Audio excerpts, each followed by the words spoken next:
Hello students, my name is Amit Kumar. Students, आज हम इस वीडियो में गॉस लॉ के बारे में पढ़ेंगे।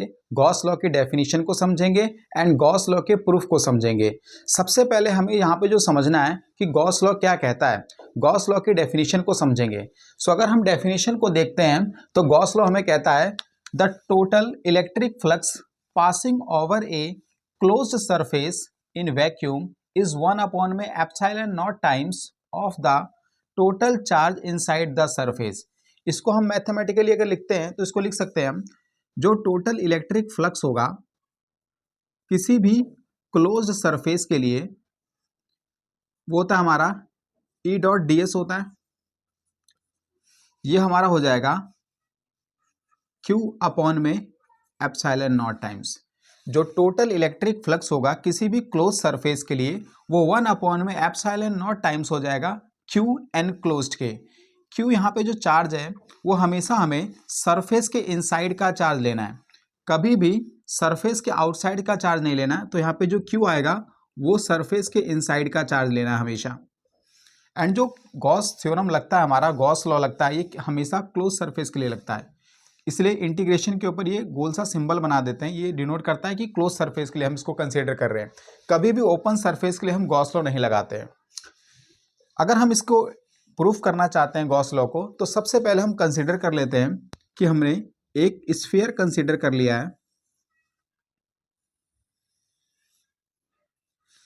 एंड इस स्फीयर के सेंटर पे हम एक प्लस क्यू चार्ज को प्लेस कर रहे हैं एंड यहाँ पे इस स्फीयर के रेडियस को हम स्मॉल आर मान लेते हैं।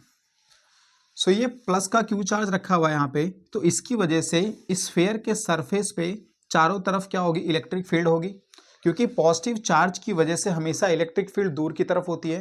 सो यहाँ पे इस स्फीयर के हर पॉइंट पे जो इलेक्ट्रिक फील्ड होगी वो रेडियली आउटवर्ड होगी। सो यहाँ पे अगर इलेक्ट्रिक फील्ड देखते हैं, सो इलेक्ट्रिक फील्ड हो जाएगा यहाँ पे कुछ इस तरीके से रेडियली आउटवर्ड। एंड यहाँ पे हम कंसिडर कर लेते हैं कि हम इस स्फीयर का एक छोटा सा एलिमेंट कंसिडर कर लेते हैं,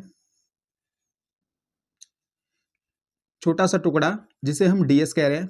एक छोटा सा एरिया कंसिडर कर लिया हमने यहाँ पे इस स्फीयर का, एंड इस एरिया का अब हम एरिया वेक्टर फाइंड करेंगे। सो डीएस जो है वो यहाँ पे एक छोटा सा एलिमेंट है इस स्फीयर का जिसका एरिया डीएस है, एंड इसका हम एरिया वेक्टर फाइंड करेंगे। सो एरिया वेक्टर जो होता है हमेशा सरफेस के परपेंडिकुलर लेते हैं और हमेशा आउटवर्ड डायरेक्शन में लेते हैं। सो इस सरफेस का डीएस का एरिया जो होगा, एरिया वेक्टर जो होगा वो कुछ इस तरीके से आ जाएगा, इलेक्ट्रिक फील्ड की डायरेक्शन में आ जाएगा। अगर हम यहाँ पे एंगल देखते हैं इलेक्ट्रिक फील्ड और एरिया वेक्टर के बीच में, वो यहाँ पे जो एंगल आएगा वो थीटा कितना आ जाएगा, 0 डिग्री आ जाएगा। अब हमारे पास गिवन है जो फ्लक्स होता है ई डॉट डी एस होता है। सो ई डॉट डी एस को अगर हम कंसिडर करते हैं, अगर हम ई डॉट डी एस की हेल्प से क्यू अपॉन में एप्सिलॉन नॉट को ला देते हैं तो हमारा गॉस लॉ प्रूफ हो जाएगा।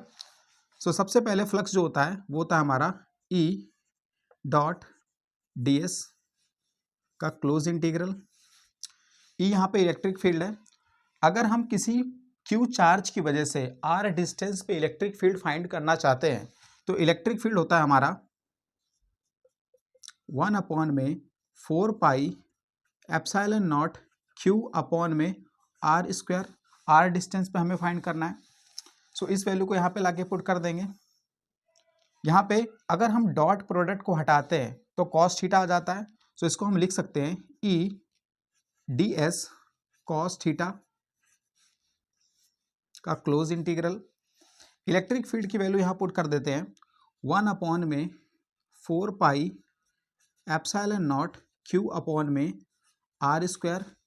डी एस यहाँ पे एरिया है and cos theta electric field और जो एरिया वेक्टर है इसके बीच का एंगल है, 0 डिग्री है। तो इसको लिख सकते हैं हम cos 0 degree, and cos 0 degree की जो वैल्यू होती है वो 1 होती है। सो इसको हम लिख सकते हैं यहाँ पे 1 में 4 pi epsilon not q upon में आर स्क्वायर डी एस। यह आ जाएगा हमारा। अब यहाँ पे जो कांस्टेंट टर्म है उसको हम इंटीग्रेशन के बाहर निकाल लेंगे। तो इसको बाहर निकालेंगे तो ये आ जाएगा इंटीग्रेशन ऑफ, ऐसे लिखेंगे 1 में 4 pi epsilon not q upon में आर स्क्वायर, एंड यहाँ पे जो इंटीग्रेशन हमें करना है वो सिर्फ ds का करना है। अब हम इस ds को इंटीग्रेशन करेंगे। सो ds एक छोटा सा एलिमेंट है इस स्फीयर का।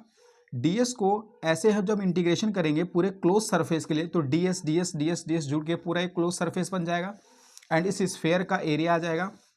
एंड स्फीयर का जो एरिया होगा जब इसको इंटीग्रेशन कर देंगे तो ये आ जाएगा 4 पाई आर स्क्वायर आ जाएगा, एंड यहाँ पे हमें गिवन है 1 अपॉन में 4 pi epsilon not q upon में आर स्क्वायर।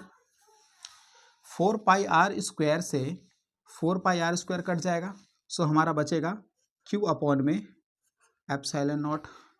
यही हमें लाना था, क्यू अपॉन में एप्सिलॉन नॉट। तो यहाँ से हमारा गॉस लॉ है जो वो प्रूफ हो गया है।